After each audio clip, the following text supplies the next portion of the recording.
Hello friends, welcome in star study. Friend, जैसा कि आप सभी को पता है कि ये हमारी ज्योग्राफी की सीरीज़ चल रही है, जिसमें हम 2 वीडियोस पहले ही अपलोड कर चुके हैं 30 क्वेश्चन के।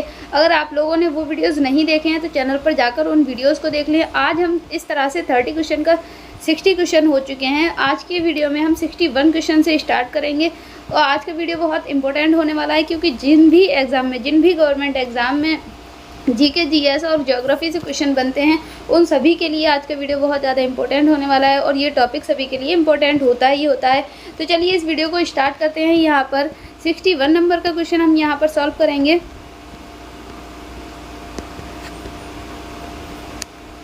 क्वेश्चन नंबर 61 यहाँ पर दिया गया है, निम्नलिखित में से किस क्षेत्र से भूमध्य रेखा गुजरती है। ये आपसे पूछा गया है।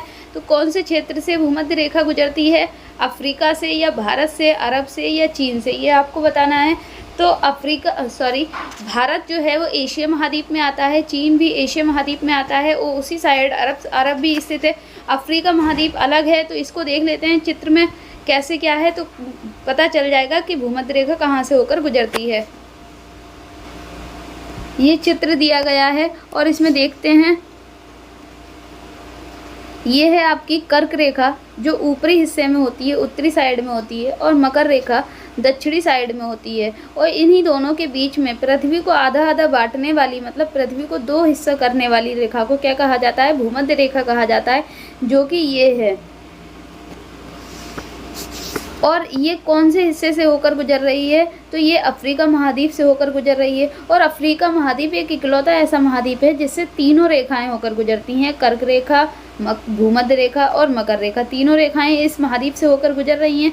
जबकि हमारा भारत कहाँ है? हमारा भारत है एशिया महाद्वीप में स्थित है। ये रहा एशिया महाद्वीप, ये है एशिया महाद्वीप और यहाँ हमारा भारत स्थित है।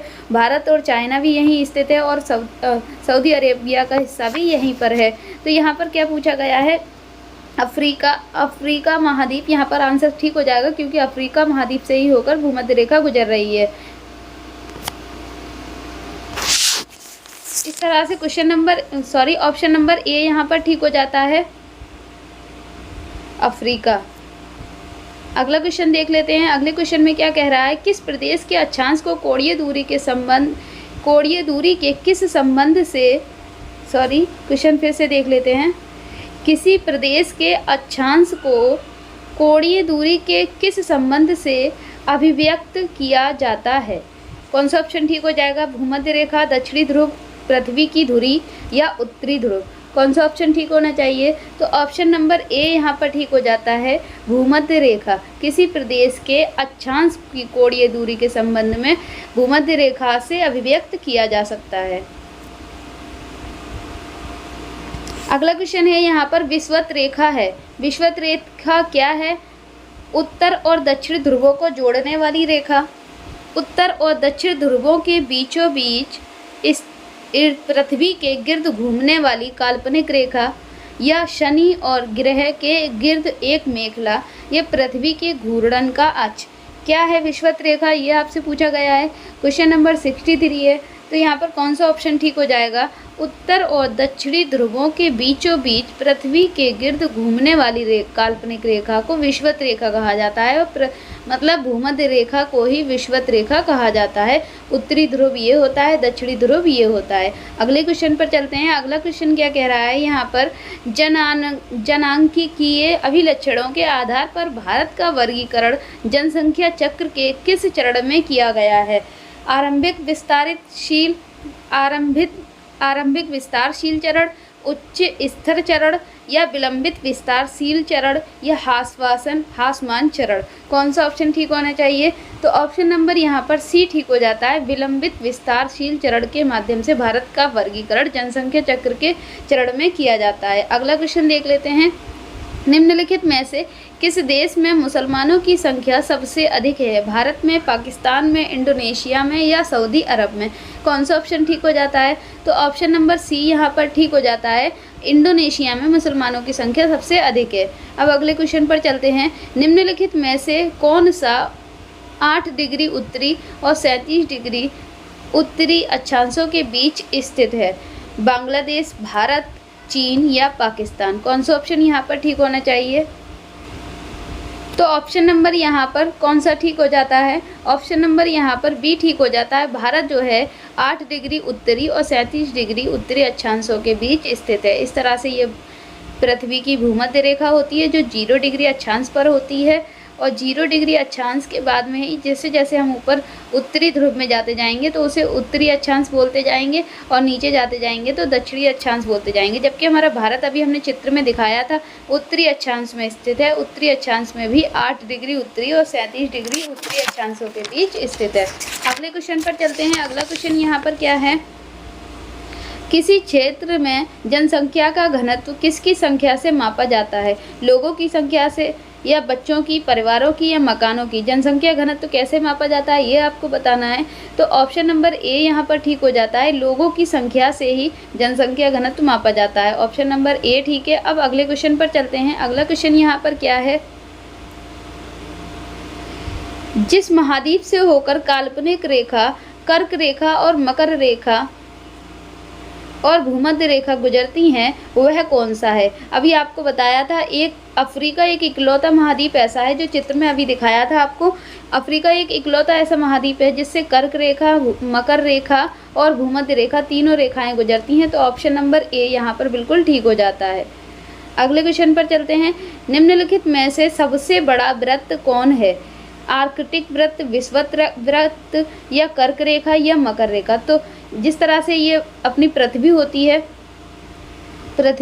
है और इसमें ये पूछ रहा है आर्कटिक वृत्त बड़ा है या विषुवत वृत्त बड़ा है, कर्क रेखा या मकर रेखा? तो आपको बताया था जो निचले हिस्से में होती है वो मकर रेखा होती है, और ऊपर वाले हिस्से में होती है वो कर्क रेखा होती है, और जो बीच में होती है वो भूमध्य रेखा होती है, और भूमध्य रेखा को ही विषुवत रेखा बोला जाता है। तो सबसे बड़ा वृत्त किसका बनेगा? जो बीच वाले हिस्से में होगा, इसका मतलब विषुवत वृत्त यही होता है, और जो आर्कटिक वृत्त है वो इधर वाले हिस्सों में बनता है। तो यहाँ पर ऑप्शन नंबर बी बिल्कुल ठीक हो जाता है। विषुवत रेखा को ही भूमध्य रेखा बोला जाता है, विषुवत वृत्त जो सबसे बड़ा वृत्त होता है। अगला क्वेश्चन है यहाँ पर, बराबर अंतरालों पर उसी ऊंचाई के स्थानों को जोड़ने वाली काल्पनिक रेखाएं होती हैं हैशियूर या कंटूर, स्पॉट हाइट या आइसोम? क्या कहलाती हैं ये?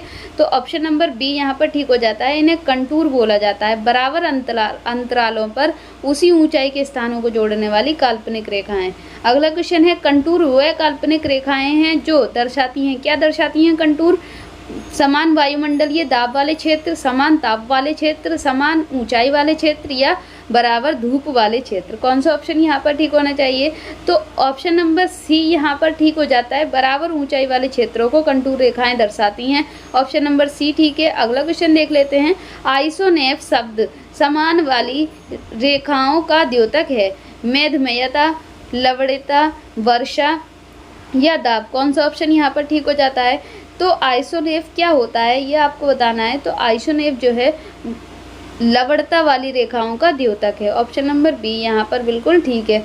अगला ऑप्शन नंबर ए यहाँ पर बिल्कुल ठीक है। मेघमयता इसका आंसर हो जाता है। ऑप्शन नंबर ए यहाँ पर ठीक है। अब अगले क्वेश्चन पर चलते हैं। जनसंख्या में उच्च वृद्धि दर अभिलक्षण है। उच्च जन्म और उच्च मृत्यु दरों का, उच्च जन्म और निम्न मृत्यु दरों का, निम्न जन्म और निम्न मृत्यु दरों का, या निम्न जन्म और उच्च मृत्यु दरों का?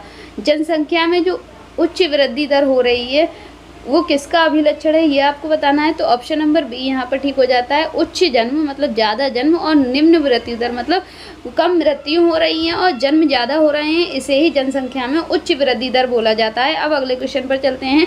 समभारी रेखाएं क्या दर्शाती हैं ये आपको बताना है। तो समभारी रेखाएं दाब, वर्षा, गहराई या समय दर्शाती हैं। कौन सा ऑप्शन यहाँ पर ठीक होना चाहिए? तो समभारी रेखाओं की बात की जा रही है, तो ऑप्शन नंबर यहाँ पर ए ठीक हो जाता है। समभारी रेखाएं दाब दर्शाती हैं। ऑप्शन नंबर ए ठीक है। अगला क्वेश्चन देखते हैं। उष्णकटिबंधीय घास स्थल को क्या कहते हैं ये आपको बताना है। तो उष्णकटिबंधीय घास स्थल को पंपास, लानोस, सवाना या वेल्स बोला जाता है। तो इनको बोला जाता है सवाना। ऑप्शन नंबर सी यहाँ पर ठीक है, क्योंकि ये उष्णकटिबंधीय क्षेत्रों में होते हैं, ये पृथ्वी के मध्य भागों में पाए जाते हैं, ये अफ्रीका महाद्वीप में होते हैं। ये ऑप्शन नंबर सी यहाँ पर ठीक हो जाता है। अगला क्वेश्चन देख लेते हैं।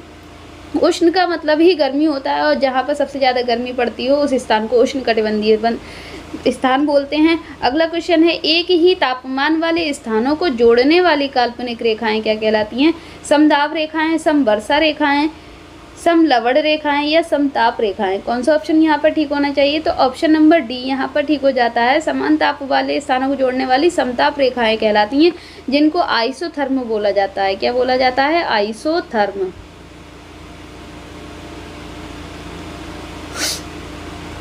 अगला क्वेश्चन है यहाँ पर, किसी नक्शे पर एक निश्चित समय पर समान ताप वाले बिंदुओं को जोड़ने वाली रेखा क्या कहलाती है?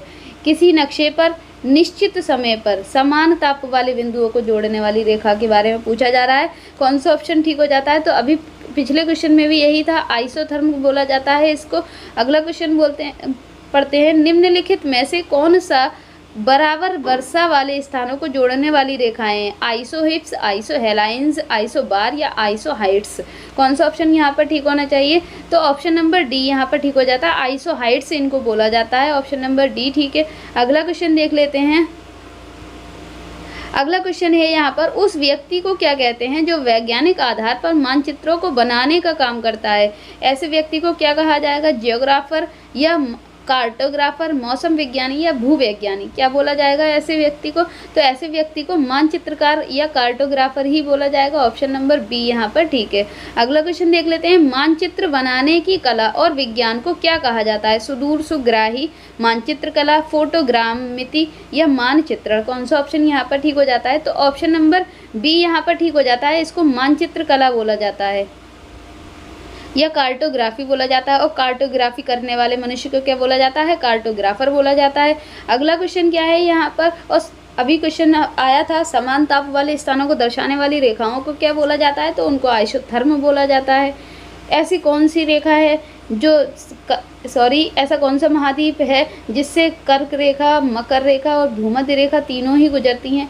ये कर्क रेखा, भूमध्य रेखा और मकर रेखा तीनों गुजरती हैं। तो ऐसा महाद्वीप, इकलौता महाद्वीप है अफ्रीका महाद्वीप। अगला क्वेश्चन है 81 नंबर का, नक्शे पर क्षेत्रफल मापने के लिए प्रयुक्त यंत्र को क्या कहते हैं?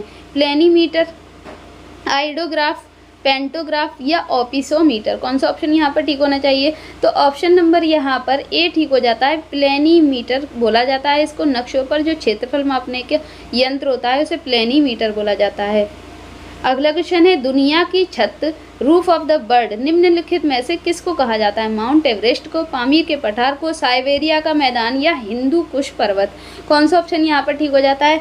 तो ये सबको पता होगा, roof of the world, Pamir के पठार को बोला जाता है। ऑप्शन नंबर बी यहाँ पर ठीक है। इसके बाद अगला क्वेश्चन है, अराकान योमा प्रसार उस हिमालय का है जो स्थित है। अराकान योमा किसके फैले हुए स्थान को बोला जाता है?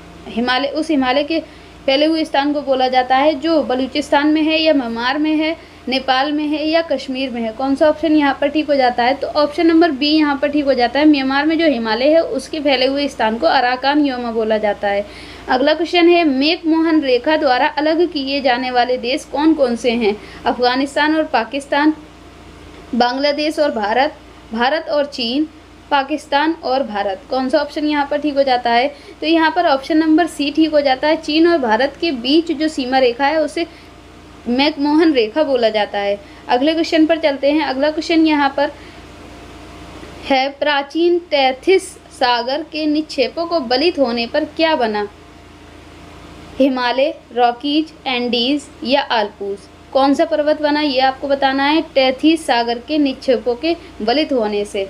तो कौन सा ऑप्शन यहाँ पर ठीक हो जाता है? ऑप्शन नंबर ए यहाँ पर ठीक हो जाता है। इनके निक्षेपों से हिमालय पर्वत बना था। ऑप्शन नंबर ए ठीक है। अगला क्वेश्चन देख लेते हैं, गल्फ ऑफ स्ट्रीम किस महासागर की गर्म जल धारा है? ये आपको बताना है। प्रशांत महासागर की, हिंद महासागर की, अटलांटिक महासागर की या इनमें से कौन सा है?